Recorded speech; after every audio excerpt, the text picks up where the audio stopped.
Oh, okay, hi everyone, my name is Sam and I'm a medical student and a musician. In this video, I want to talk about how I got into medical school and just basically the mad journey that medical school is. I know that it can be difficult, so I just want to inspire someone with this video, someone who's trying to get into medical school, and just know that I know how you feel and we've all been there. And my aim is to just help you believe in yourself. And so let's just get started with the video. Okay, so the journey to medical school starts with your GCSEs and just basically secondary school. So you have to start thinking about that at secondary school. I remember I was thinking about this from around year 11, so I was 15, 16. And basically you just want to do well with GCSEs because you know university use them to filter out as a candidate. So do well in your GCSEs. For me personally, I got 3 A stars, 4 A's, 1 B and 1 C, which were pretty average grades. I mean, I went to a state school in London. Wasn't like the most amazing school, wasn't the best at all. That might explain my grade, or maybe I'll just deep it. But my grades were alright. I don't think they were amazing anyway. I saw amazing grades when I went to my sixth form. So yeah, so those are you want to be getting good grades. And if you look at the requirements for any university, they tell you what kind of GCSEs you need to be getting. Yeah, just look at those. With those grades, I was able to get into a good sixth form. Or was it good? So with those grades, I was able to get into sixth form. And yeah, so I'm going to talk about sixth form now. So the next step is sixth form or college, or yeah, wherever you're going in the UK anyway. So I went to a grammar school, and it was alright. It was a good school. So at this grammar school, I did something called the IB, which is short for the International Baccalaureate. And basically, this is like an equivalent to the A levels. I'm going to do a whole video about the difference between IB and A levels soon enough.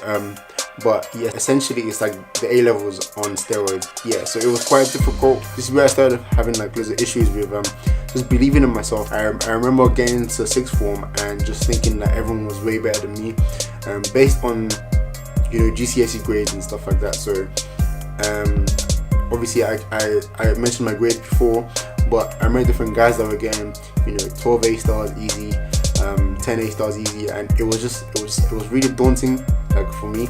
And so I just really struggled with that. You start obviously comparing yourself with these people and you start undermining what you can do, and obviously you're trying to compete with these guys to get into medicine as well, to get into medical school. So that was quite difficult to handle. And yeah, so apart from those self-belief issues and stuff like that, the IB was just hard. It was so hard. Like, I can't even lie to you, one of the hardest things that I've had to do. But yeah, we got through it.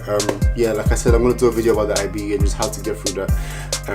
Okay, so at sixth form is where the real deal happens. So that's where you're thinking about getting into university. So in university is your next step. You're doing your university applications. Obviously, you have 5 options in UKCAT to apply to universities, and for medicine you have 4 places you can apply to. So you only have 4 options to apply to in medicine. The 4 universities I applied to were obviously Manchester, East Anglia, Queen Mary's and Imperial. So personal statement is obviously very important for applying to universities in general, so everyone has to do it, if you're doing medicine or not doing medicine. So personal statement, I just advise starting early and just proofread, make it all and proofread it for you. English teachers are really good at this. So we had an English teacher at my school that would just go and give a personal statement and she would read it for us. And personal statement is about how you phrase stuff. You're just saying stuff in a just much nicer way and in a much more succinct way and just very compact way, because the character count on UCAS and you don't want to just go over and just talk loads of rubbish basically. Yeah, that's what I did for personal statement. Okay, so if you're applying to medicine, you have to do entrance exams that also the universities use to just kind of filter out students. So there's UKCAT and the BMAT and there's GAMSAT and there's other ones. I think GAMSAT is for like graduates, but UKCAT, everyone has to do UKCAT. Most universities take UKCAT. Some universities do BMAT. So I wanted to go to Imperial, so that's why I did the BMAT. So let's talk about the entrance exams that you have to do. UKCAT was, I mean, it was, for me personally, I found doing the UKCAT kind of hard, at first anyway, because I just didn't understand the style of questions and the time. I think the biggest thing was the time, because you basically have no time to do anything. And you just have to learn to just work under pressure, I guess, under that time pressure. And I think the biggest thing is just to practice loads. Just practice loads and you get the hang of it. At some point I'll do a UKCAT video. But yeah, so practicing loads is very essential for doing the UKCAT. And eventually you just get used to it. So doing the UKCAT, I got 640, right? 640 for that year was kind of average, or just below average in my opinion, because yeah, I just, like I said before, I just wasn't great at doing the UKCAT. I did revise hard, and I think the biggest thing for everyone is just to practice hard and revise hard, because at the start I was just doing horrible, and I think by the end I was able to get 640, which was, I think, alright for me. But yeah, so just practice hard, revise consistently. There's tools like Medify, go on a course like the Kaplan course, and it's very helpful to be around friends. So all my friends were like medics as well. They were trying to get into medicine, and so we all kind of revised together, and just doing stuff like that was very helpful. Make sure you get some way of constant practice. I didn't use the books, just try to get something online, because obviously the UKCAT is a computer test, you do it on the computer, so you just get the feeling of doing it on the computer. I use mainly Medify to practice for UKCAT. When I got 640, many people did use Medify and got way better than me, so yeah. So I think for me, my UKCAT was quite average, or just below average. I think with low UKCATs, right, you have to apply smartly to universities. There are certain universities that will not look at you if you have a average UKCAT. You want to have smashing UKCATs. If you have high UKCATs, like I think places like King's College London, they want students with high UKCAT scores, and so if you have a high UKCAT score, apply there, because they will favour you. And if you have a low UKCAT score, then don't apply there. Simple as, just apply smartly. I just took out those kind of universities from my mind. So the BMAT, right? The BMAT, okay. I keep laughing on the BMAT because basically the BMAT I flopped. Like there's no better words. Like I just flopped it. It was a horrendous exam for me anyway. There was no good way for me to revise it. I revised with my friend, and I think we just revised for like 2 weeks or 1 week before the exam. And of course that wasn't enough time, so I just flopped it really badly. I really wanted to go to Imperial, but the kind of exam it was something that just wasn't suited to me. So I just flopped it. I flopped it so hard that I've looked at that result paper one time. I've looked at it one time. So I saw the results, right? Actually it was online. I saw the results and I never looked at it again. And just because it was that bad. No one knows what I got in the BMAT. I don't know what I got in the BMAT. BMAT usually for students is harder than the UKCAT. Usually, some people just do better in the BMAT than the UKCAT. So just consider your options there. But for me, personally, I'd just say stay away from it, because I had so much stuff going on with the IB anyway.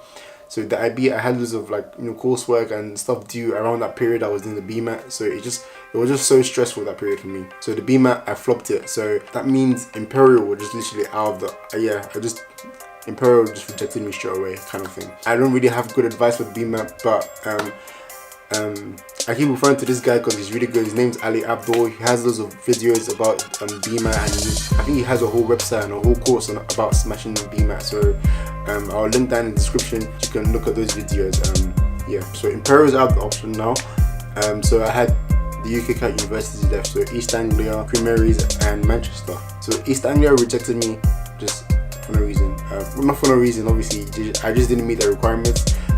So I just got rejected from East Anglia straight away. So there was two options left, so Queen Mary's and Manchester.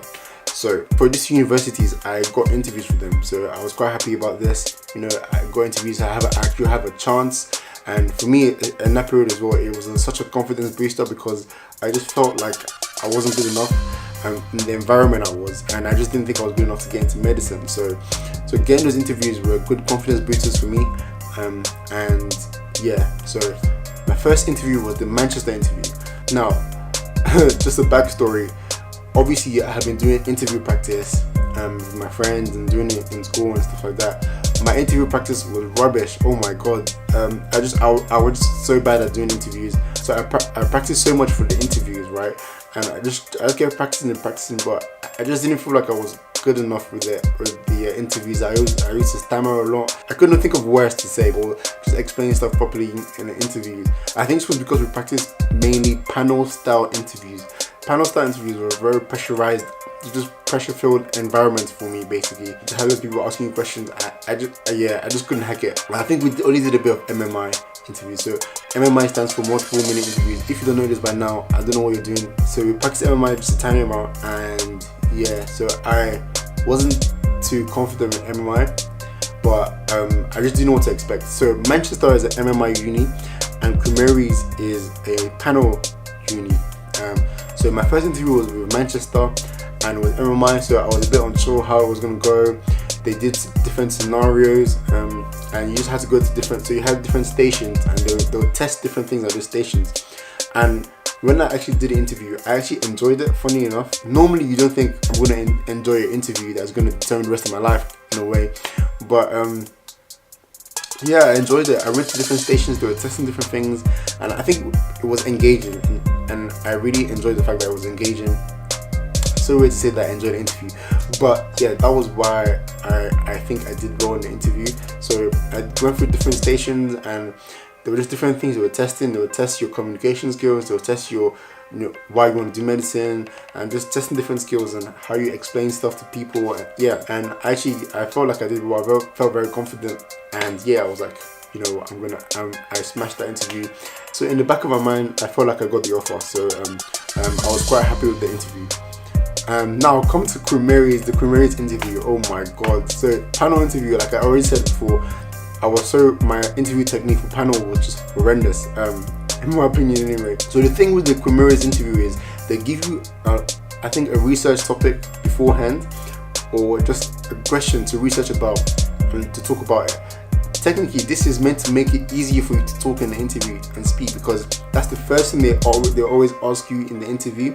So this is probably a tip for someone, but that's the first thing they asked me about in the interview, and it was a case of just regurgitating all the information that you have. Essentially, it should make it easier for you to speak in the interview, and get used to talking in the panel.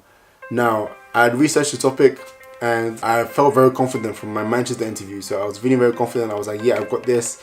I really wanted to go to Queen Mary's as well, because it was London. I really wanted to live the London life, basically. And so I I went to the interview, I was feeling very confident, and then once I went into that little room,